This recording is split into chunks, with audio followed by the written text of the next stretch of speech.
Hi, and welcome back to Tea with Tanya. And today's guest is the fabulous Miss Onya Becks. So thank you for joining us today, Onya, for making the time to come to Belfast. Anytime, I'm happy to be here. I'm so happy for you to ask me down. No worries. Pleasure's all mine, and I'm sure anybody listening is going to be interested to see what Miss Onya Becks has to reveal. So we'll start with why don't you tell everybody how you got involved in drag and how did you come up with the name Onya Becks? Okay, awesome. Well, basically, it was like almost years ago, like 5 years ago. I was sitting at home, wasn't doing anything, and then I got a phone call from a friend of mine saying there's a competition coming up. It was Learning Drag Wars. Yeah. It was just a wee charity night. They asked would I be interested in acting and performing because I did a few, plays and stuff beforehand. So I've always been into musical theatre and stuff. Sure. So I said, drag? Oh, I don't know. I couldn't see myself dressing up as a woman that lip synced the other people's songs. And you had no real interest in drag before that. I had interest in Vegas shows and Kylie, so that part would have driven me. But beforehand, I had no real interest in starting drag. Yeah, you weren't a big, follower of the Belfast drag queens are just me. I have to be. Honestly, I had no idea Belfast existed. I was in Craigavon. I was just a wee country boy. I only recently come out the year beforehand, so the whole guest scene was completely new to me. I had no idea about, honestly, I hadn't even heard of the Kremlin or I was just literally a wee country gay. Just a complete alien world to you. But you know what? That's everybody falls into drag one way or not. At the age of whatever I was, 22 or 20, I can't remember what it was, 20 or something. I would never have said, this time next year I'm going to be a drag queen. It just happened. I just fell into drag. But basically, I entered Learning Drag Wars. As for my drag name, originally I was going to call myself Ivana Axtoy. So it was really sassy. Ivana Axtoy. Oh, lovely. But I was speaking to Wee Hannah Crush. You know Wee Hannah? Wee Hannah Crush used to host Slush. Because it was she who actually put Learning Drag Wars together for the tournament, and she suggested Onya Becks, and I was like, yeah, sure, we'll go with Onya. Onya Becks. So we've got Wee Hannah, the thanks for that name. Does she get some royalties with the trademark of Onya? Every time her name is mentioned, does she get paid? Or her special payment is a special like on Facebook. Okay. Or a love heart. So when you started doing your makeup and all for drag, how did you find getting your name out there? How did you get involved with the Belfast sort of drag scene? I suppose I started off in Belfast with Trudy's Drag Race. Oh, yes. With my second ever show, I walked on and I looked like the dog's dinner. Oh, so if you remember back then. I think we could probably hook out some pictures. Oh God! But basically, I would say with me and drag, the only reason I've improved is because I kept on at it. I kept on taking advice, listening to people, listening to what they say, and just constantly trying to work on myself, to better myself. Yeah. So I think from that point of view, especially working with working with other drag queens, I'll be taking more what they say, which is just why I'm just repeating myself now. Oh, you're right.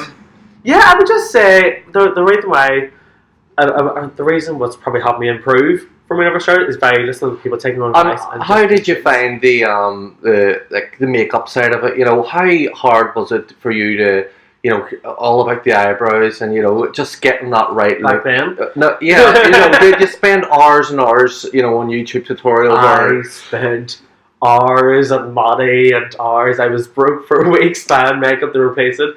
Just constantly watching YouTube videos, and then there's some people I used to. Massey said, sending pictures of my face saying, am I looking okay now? Haven't got it yet. And they're like... You know what? Hat off to you, because that's a lot of respect for you I would never have sent a picture of my face to anybody. I went, what do you think of me now? You had the confidence and the guts to try the field and ask around, which shows you cared and shows you were serious. Well, see, I think it's from the first time I performed. Granted, I didn't know much about drag beforehand, but from the first time I performed, I got the wonder of it, I got the hunger of it. Yeah. And from that moment onward, I'm just like, I want this. I want to do this here. I know what you mean. Once you do a show and you come away and you think about it, you're like, I love that. I can't wait to get back. You know, the adrenaline of it. So, what do you think? How do you think the scene in Belfast has changed over the last couple, say, 3 years? You know, what have you seen happening or developing or? I would say, like, so let's see, I've been on the scene for near like 5 years. So I suppose from when I first came on to now, there is a lot more diversity of drag queens with a lot more styles than what there was. Like, you have the likes of Blue, Sabrina, Lucy Fur, who are all very unique queens. They're all great entertainers, and they're all like very different, you know. One of the things I could as well add in there, you know, when Blue came onto the scene, I generally just thought another young guy wanting to be drag, but the pace and the speed that Blue has developed and the intensity of his drags came on. It's a bit like yourself over a couple of years. You know, you went from what you were looking to excelled up to, you know, it's real glamour looking drag queen. You know, the effort people put into it's just amazing. Yeah. Well, I'm convinced Blue Hendrine just signed a contract with the devil himself at some point. But he's a great guy, so he is, and they're like, fair play to him. He deserves it. He deserves all the success he's getting. And congrats as well, Blue, to winning Froxer in November as well. Yes, definitely, and the whole Power Rangers thing. How would you feel about, you know, that sort of style of drag? You know, like theme drag, like you know, I know you're a big fan of Disney and, you know, your characters and stuff. Do you like the Power Rangers like Blue did, or? Oh no, I did a similar thing to the Power Rangers. Did you? So I did, like back whenever I was collecting for Pride, I did the Pink Power Ranger. Oh yes, Kimberly. Our Kimberly. Our Kimberly. But no, cosplay is brilliant. See, what I love about the cosplay I go for characters which are from my childhood, because I'm quite fortunate. I had a good childhood. I had a great mother who's always supported me, so I was very lucky that way. That's not Barbara. That's our Barbs. Our wee Barbs. But basically, any character I've ever done, you know, in a way, it's like me connecting with my childhood self, enjoying it, you know, embracing my. I know. I like what you said there, because talking to you know, Delicious O'Toole. I've known Tyrone as long as he's been on the scene. All these fucking name dropping we're doing. All these name dropping. Just to give everybody a bit of airtime, but Delicious. When I was talking to Delicious, I says, "What, you know? Why did it take you so long to, you know, get back into drag as Delicious? Because Delicious done drag years and years ago, but he says it's a way to extend myself as Tyrone and what I want to do, my singing. You know, it's a way to excel my love for singing. You know, I can do drag as Delicious, and I'm taking more." So serious, you know, and then as Onya doing, you know, like you said, Ursula Sea Witch, or it's a way you can go. It's my passion. It's my childhood. You know. Yeah. So on top of that, there, it's just so much fun. It's so and it's even bad whenever you start getting paid for it. You just feel so happy. You're like, people actually like me. I'm worth being paid. I'm worth it. Let's not forget those days of unpaid gigs. We all do. But you know, you have to. You can't just start drag as a paid drag queen. You have to do the years of graft, the free gigs, get yourself out there. And so, if you were saying any drag queen or any little guy was to say, you know, Stephen, or, you know, Onya, I really want to do drag. How can I be a paid drag queen? You know, what would you tell them? Well, I would tell them, pack up yourself and run as fast as you can. Run away and never come back. No, but seriously, well, from my point of view, my experience, I would suggest that you get out of thinking, I'm going to do drag once and I'm going to be a RuPaul, like, drag queen contestant. It's very likely to happen, you know. It's very few times you'll find a drag queen who can step into drag the first day and be snap, snap, snap, and all that jazz. I would suggest put yourself out there and don't be afraid to take risks. Don't be afraid to make mistakes. You know, try and respect. No, actually, not try, but do respect the drag queens who have come before you. Yes. You know, because without them paving the way, you couldn't be doing what you're doing. So you should always respect the people you're working with. You're never above any shows. You should never walk around being all oh, I'm too good to do that show because my mommy said so. Absolutely, and You know. everybody needs to realise, you're a guy in makeup and Exactly, outfits. you're a man in a dress. We're all men. We have to realise that. Although we don't No. like to think it sometimes, but Like what I was telling myself is, I was told last week, this year drunk guy was all up to me, thought, oh my god, you're Onya Becks, you're so famous. And I'm like, I'm really not. You're Like, famous. I'm known. Like, if I sit next to Beyonce or Kylie Minogue, they're gonna be like, what the fuck is that beside me? And how do you feel about memories from way back when I was pushing out there in Slush to try and get recognised, try and get your name recognised, and people go, what drag queen are you? And that used to really hurt my feelings. It's like, I'm Tanya Bodyy, but once your name is, known. Okay, I still get it, so after 5 Yeah, years, yeah. Someone goes, but once you get your name known as Onya Becks, you're sitting as Stephen now, if somebody's seen you straight, went, Onya Becks, how are you? You sort of feel a sense of pride, like, oh, I know. You're like, well, yeah. But, and then, when you get your name out there and recognised, you can sort of take it like a wee bit, sit back, go, well, I'm sort of known now.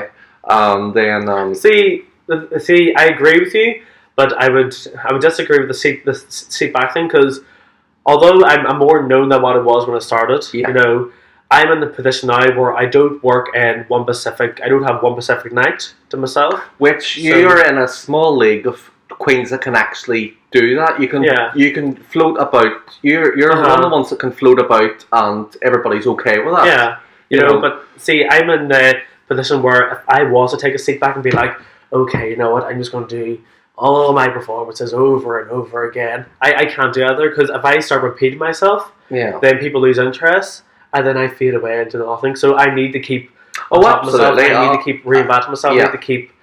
I agree with that. Revamp yourself, and every queen will find what suits them. Like you're on the scene regularly now. You're like you said, you're all around all the venues, and you're in popular demand. You're in popular demand. A bit like myself and all, in popular demand, but we'll not go there. But this is more like you'll do for a show, a wee Kylie number here and there. But how do you feel? Every drag queen, no drag queen's the same. It's like all these styles. There's the likes of Teddy Von Trump. She's like a door whore. She's well known for. You wouldn't see Teddy on stage performing. So is there any drag queens where you like going, I actually like what you do. You're singing drag queen, and I wish I could be more like that. Have you ever thought about the singing side of drag? Or oh my god, I have tried singing in drag. Like, Grant, if I'm doing a show outside of the gay scene, I always finish singing live. Really? I can't sing for shit, but I do sing live. But I always sing the songs like, it's fun to be at the YMCA. Which basically gets the audience up and you're dancing and joining the YMCA. It doesn't matter how bad the lyric, I could be singing, I could have the worst voice in the world, but I'd still get some up and dancing with it. And maybe like Sweet Caroline, I'll try it there, but the odd time. But more or less, I'm just not a singer. I would love to be a singer. I would kill to be a singer. I would kill every last person in this building to be a singer. I am like yourself. One of the things, I have balls still sometimes, but one of the things I will not do is get up and do karaoke or sing, and I won't. But one show we done a charity night in Carrick, Chanel LaRue, and a couple other names with Penny.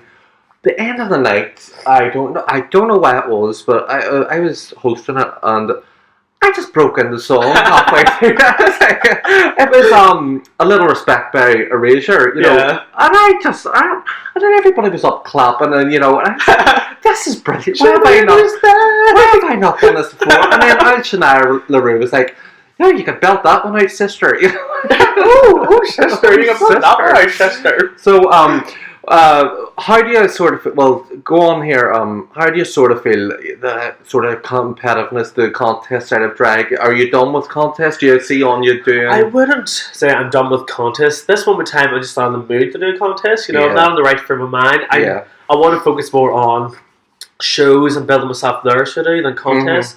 Because I will say this one wee thing, and the problem I find with some queens who do contests, they might do it once and then they'll vanish till next year. That's grand, that's all well and good. But I think that sounds a bit like me. But that's not you though. You've been doing drag for 8 years. Yeah, well, you built yourself up during those 8 years. Yeah. Like, granted, the last few years you did a competition and then you go away. Exhausted. Yeah, but you just did it because you're in the mood, but you already did the hard work part. You know, that's what I mean. You know, like you're getting to some drag queens who are appearing once in a competition. They're saying it's their life goal ambition, and then they've actually next year, and I'm like, okay, you're doing the competition, you're doing it well. Why aren't you mastering queens? About even coming on stage and doing the performance, like getting yourself to know more. You know? There's always it's not even about I haven't been asked to do a show, so I'm not going to do drag. No, do a live video, do something like a video, put it on Facebook, go out in the clubs in drag, and even out there, from a bar's person perspective or a drag queen's perspective, why are they going to ask a drag queen who's appeared once to come and do a show whenever the drag queen hasn't matched it then? Some mark of respect. It's allowing yourself to look, okay, I need help here, I need to get somewhere, mastered the queens. I've mastered 100 queens whenever I started out. I went to Dublin to do drag, I went to Derry, to Belfast, etc. Mastering queens so I can get my name out there, and the amount of free gigs I did when I started out. The free ones. It is all about the free ones, and even there's tons of ways to keep yourself relevant, and if you're not going to be able to do drag every week, there's ways you can go. You know what? End of the month. Onya's coming out. It's one night a month. I can't wait. I'm coming. I'm going. Completely agree. Come talk to me. There's a ton of ways you can. It's and in your head it might seem small, but it can be so big because you don't know who's in the crowd and that watching you. Exactly. There could be a manager of a nightclub looking for new talent, or honestly, all I would say to anyone starting out is you should put aside this here idea. You're too good to ask someone to do a show. You're never too good. I know drag queens who've been in it for years who are still mashing queens outside of Belfast to do shows outside of Belfast. Because it's life. You don't get anywhere by assuming you're fantastic straight away. You need to go out. You need to practice. You need to develop your trade. You need to learn your tools, and then just also what you said, message outside of Belfast or in the whole island of Ireland, we have the privilege and sort of thing. We have the luxury of going over the border, coming up from Dublin or Dublin City, or go down to Dublin, or come up to Belfast. Where the boys we have that. Sing the song. We have the luxury of having two different scenes and two different sort of spins on a scene. The scenes are completely different, and we have that sort of. If you feel like you've done enough in Belfast for this couple of months, go down to Dublin or go down to Limerick and do something. Get your name down there as well. There's that option we have. Yeah, we're quite lucky that way. And then also there's the likes of Newry Pride and Derry Pride, which is actually a great opportunity. I would say go and support any pride you can. Yeah. Because there's going to be somebody there with a photograph. There's going to be newspapers there anyway. Yeah. You go out there, you get your photo. You're in a newspaper as free publicity. It's fab, and plus it's great for Facebook. Exactly. Everyone knows a nice big Facebook photo. Everybody, like I said, there's ways and means to, and even get chatting with drag queens on Facebook. Definitely. Make friends. Tell people what your ambitions are, or gay pride. Have you even thought about gay pride yourself, actually? Or? Yes, I have two ideas in my head, two looks that I'm thinking about going for. So I don't know which one I'll go for. I'll probably flip a coin or something. Rock, paper, scissors myself. But yeah, I've got two ideas. One of them's cosplay, and one of them is an alternative look. Because sometimes I just like doing a random look for no apparent reason. Just the madness that is my mind. So I'm actually thinking about doing drag myself this year. But one thing I'm probably not going to do is the parade, because every year I do drag, I walk the parade in my 10-inch heels, and by the time I get back to Customized Square, I'm exhausted and going. Would you be serious asking someone, can you get some kind of a jump on your float? I actually don't. I wouldn't like to stand on a float and be ushered around the city, I'm the same. I like to mingle. I like to be. Yeah, I'm the same. I don't want to be stuck in the back of a bus waving at people. Hi, just sit there all. It's just not me. But so if I do drag, I'll probably not just do the parade and float about Custom House and then go out. But Pride is getting bigger and bigger and bigger every year. How do you feel about the Derry sort of Pride? It's only taken off really. Well, I've only been to Derry Pride once and a half. I suppose 1.5. I was there for the nighttime part, and I'm there for the daytime part. With Derry and Newry, they're quite similar. They're starting out. I actually think if a pride's starting out, it is so essential that people from the city do make the effort to travel to help them. Get those big names down there. You're helping your fellow gays, you're helping your fellow man or woman, you know, you're helping your fellow queens if you're going down. You know, you're really helping build up these here societies to have their own pride, etc. So, although I haven't said the amount of effort I've seen put in backstage, like with Newry Pride and stuff, with Rory, he puts in so much effort, you know. He's actually... Rory's actually Trisha Delicia. Trisha Delicia. They called him Patricia. They called him Trisha Delicia, who won Frocks in 2010. Yeah, I think so. But, you know, it'd be great to see Trish up bombing about Belfast. Our big Trisha's here. The return of Trisha Delicia. It would be brilliant, you know. It's amazing all the work he's put in, you know, for Newry Pride. Yeah. You know, and everyone else down there, all they've done. So, you were saying you might have a little bingo show come up soon in Dublin, or? Yes, actually, I was asked to go down. I went down a few weeks ago, and this is actually an example what I was talking about earlier on. I made the effort to go down to the bingo show because I've never seen the Sunday bingo show with George. And what would you say is probably, you know, how do they relate the Sunday bingo show Belfast, or, you know, what's the similarity is, well, they both have bingo. You know, they're going to have it's a bingo. They sort of have to have bingo. There's a lot more cabaret in it, so there's a lot more cabaret. Was Dublin, it's a different world a bit. Well, there's similarities, but it's a very different scene than Belfast. I find Dublin... I don't feel like Dublin is like Belfast whatsoever. I think I don't know, it's the vibe. I would say the seriousness, the passion. It's just so high level that it's like... I would say they have like similarities in the sense that they're there to entertain the crowd. They're there to make the crowd happy and enjoy themselves no matter what. That point always has to remain in a drag show, in my opinion. You know, it's all about the audience, all about the crowd. And I think they're really big in rehearsals down there, 2 or 3 times a week at least. Yeah, I would say they would be, because like whenever I was watching the routines, they're also on point. I was like, well, I can move my hands like this. Come on, Belfast, you pick up the pace with the rehearsals. Fuck, I can talk. I never rehearse. I'm more P.S. That's him saying it, not me. Well, just to clarify, in case you think I'm being cheeky. So, do you want to? How would you say your passion for Kylie Minogue is? Where's this all stem from? Well, Kylie is probably one of the things that pushed me to start drag. You know, to begin with, because I love the idea of doing the whole Vegas showgirl thing. I love that whole, you know, walking and being all like da da da da. Yeah. They can't see my actions, like, but you know. Yeah. But just to let you know, Onya's doing jazz hands. You have to sometimes. Well, if all else fails, all you can do is jazz hands. I'm not that talented, really. All I have is jazz hands. So, what's your big? You love your sequence. Is there a particular style you go for? You know, see, working over with England with Bella Berserk, working over there, the one thing I did learn is whenever you commit to a character or commit to a performance, the more you put into it, the more you get out of it. The more you put into yourself as a person or a drag queen, the more you should get out of it. Yeah. You know, like, you saw yourself at Off Rocks, you came third, you know, and your outfits are amazing. You know, it's not all about the outfits. The outfits will make the performance. The outfits help. The outfits help. Like, if I had a pair of Unfortunate Souls in a wee black dress with a ginger wig, it could be a good performance. I'll probably do it alright. But if I come out with Ursula the Sea Witch, tentacles waving, big giant white hair, the seashell, everyone's straight away go, that is Ursula the Sea Witch. Sparkle Cell. You know, Sparkle Cell, commitment to the character, in my opinion anyway, sells. You know, the more you commit to something, the stronger it becomes, I think. Yeah.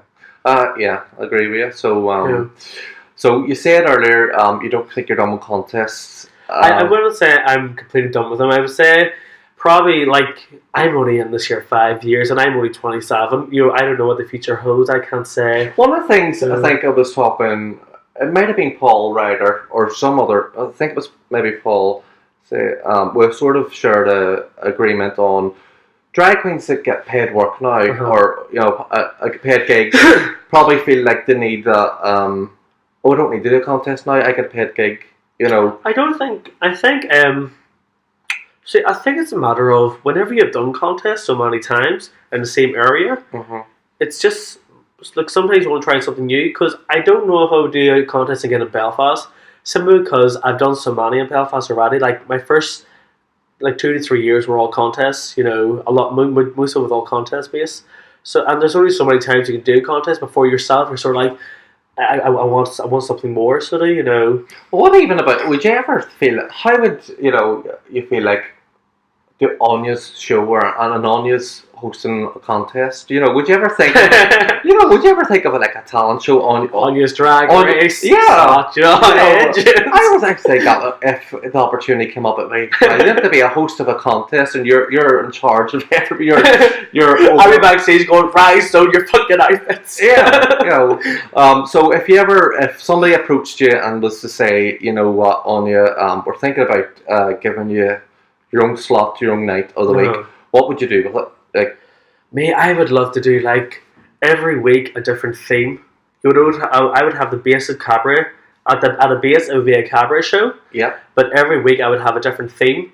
Like 1 week I could do Disney, 1 week I could do Kylie, 1 week I could do Diva Week, 1 week Madonna Week, 1 day Cher Week. That's how I'd run it. I imagine it would be like a 2-hour show. We see. I'm giving too much away. It's going to be stolen now. No, it's trademark on your backs. Trademark on your backs. Any continuous theme night, because I love theme nights. I love doing different themes. I don't like to restrict myself to one area in drag. I like to sort of have my hand on all the cakes and all the pies. And I suppose, which is why I've gained weight. And I suppose with like theme sort of things, you could bring in live videos to that. You could, behind the scenes, the dressing room. There's all technology's coming on a long way. And how do you feel about the live videos? Do you do many yourself? I do them all the time. I love doing live videos around holidays. Like doing Happy Christmas, everyone! Have a fab time, or Happy Halloween, have a spooky time, all that bullshit. I think the drag queens now, you either see a video at somebody's drunkenly recorded of somebody's performance, you see it a day or two later. The option now with the live videos is a drag queen could be getting ready upstairs, have her outfit on, go, well, girls, it's showtime. It's, behind this. Everybody loves to see behind the scenes of a drag queen's life or their dressing room or at home. It's such a transformation, like going from your everyday mad into ta-da! Yeah. I think everyone loves the idea of seeing how this year happens, how you go from being an average weight guy with a bit of stubble into, It is amazing, the transformation. This big giant force of nature. And the transformation, some guys are actually more feminine looking than normal women, and it's just amazing. You think if guys are doing that, think if women put that so much effort in, what would they actually look like? Women don't have to. The women are already female, they don't have to do So I think we're reaching the half-an-hour mark here. Are we actually? We are. It feels like we're going to be talking for 10 minutes. I know, and this is the problem, because any interview I've done, we'll rant on and on. We could talk into the small hours. It just goes on and on. So I'm trying to keep it down to the half-hour mark, so people will realise, every broadcast is half an hour. So I want to thank you for coming up and taking the time. Yes, anytime. Thank you so much for having me, and thank you everyone for listening to me. All the Beckettes out there. So when can we see you again, Onya? Well, I'll be on this Friday with Rusty Hinges and the Maverick, and then this Saturday with Portia for Shine Bright, and then next Friday with Glitzy. We see this video will be viewed in like 5 years, and they'll be walking these bars expecting to see me there this Friday. The bar is no longer there. Vanished. All the bars are gone. Yeah. We just drink water. Yeah. So Onya, what did it say? This is a Friday night's broadcast. So you'll be already in Maverick. So you haven't just done this all in one day. You're not just a busy girl. So have a good night tonight in Maverick. And hope to see some videos from it. We're in the future now, Onya. You have to. We're in the future. Yeah. So thank you, and thanks for tuning in, everybody. Bye.